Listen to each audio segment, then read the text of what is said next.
గత ప్రభుత్వ హయాంలో అక్రమాలకు పాల్పడ్డారంటూ మాజీ మంత్రి కొడాలికి చెందిన కే కన్వెన్షన్ లో విజిలెన్స్ అధికారులు తనిఖీలు చేశారు. గుడివాడ కరెంట్ ఆఫీసులో విచారణ చేసిన ఎస్పీడీసీఎల్ విజిలెన్స్ అధికారులు అప్పటి విద్యుత్ ఏడీ డీఈలను ఆరా తీశారు. కొడాలి నాని కే కన్వెన్షన్ నందు 2020లో నిర్వహించిన సంక్రాంతి సంబరాలకు అప్పటి సీఎం జగన్ హాజరయ్యారు.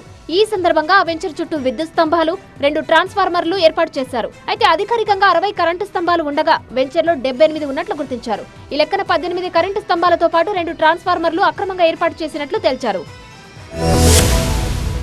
పన్నుల వసూళ్లలో జీహెచ్ఎంసీ రికార్డులు సృష్టిస్తోంది. కొద్ది రోజుల క్రితం వన్ టైం సెటిల్మెంట్ ద్వారా సుమారు 2038 కోట్లు కలెక్ట్ చేసిన జీహెచ్ఎంసీ ఇప్పుడు ఎర్లీ బర్డ్ స్కీమ్ తో మరో 900 కోట్ల రూపాయలు ట్యాక్స్ రాబట్టింది.